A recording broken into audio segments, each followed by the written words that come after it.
Taste the Daily. தீயசக்தி திமுக ஆட்சியில் பள்ளி மாணவிகளும் சிறுமிகளும் பாலியல் சீண்டலுக்கு உள்ளாவது அதிகரித்து வருவதால் பெண் குழந்தைகளை வெளியில் அனுப்பவே அச்சமாக இருப்பதாக காஞ்சிபுரம் மக்கள் வேதனை தெரிவித்துள்ளனர். சட்டத்திட்டம் சரியில்லைங்க. ஒரு தப்பு பண்றவன அப்படியே தூக்கல போட்டு சாவடிங்க, கல்லால் அடிச்சு சாவடிங்க. வெளிநாட்டுல எல்லாம் என்ன பண்றாங்க? எதுக்கு இப்படி ஒரு பொம்பளை பசங்களை எங்க நம்பி அனுப்ப முடியுது? நாங்க என்ன பின்னாடியே போக முடியுமா? எல்லாரும் வேலைக்கு போக தேவையில்லையா? எதுவும் பண்ண தேவையில்லையா? பசங்க பின்னாடியாவா போக முடியும்? என்ன சார் பண்றீங்க? நீங்களாம் பொண்டாட்டி வச்சுக்கிறீங்க, பிள்ளைங்களை வச்சுக்கிறீங்க தானே? உங்களுக்கு அந்த துடிப்பு இல்லையா? ஒவ்வொரு குழந்தைங்களுக்கு நடக்கிறதெல்லாம் உங்க ரத்தம் கொதிக்கலையா?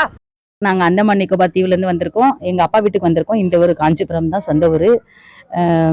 நாங்கள் இங்கே வந்ததுல இப்போ கொஞ்சம் ஒரு மாதமாகவே நாங்கள் பார்த்துக்கிட்டு இருக்கோம். எப்போ நியூஸில் வச்சாலும், அப்புறம் டிவியில் எந்த ஒரு அப்புறம் நியூஸ் பேப்பரில் எதில் பார்த்தாலும் பெண் குழந்தைகளுக்கு எதிரான இந்த பாலியல் துன்புறுத்தல் அதிகமாக கேள்விப்படுறோம். முன்னாடி இருந்துச்சு, பட் ஆனால் இப்போ ரொம்ப அதிகமாக தெரியுது.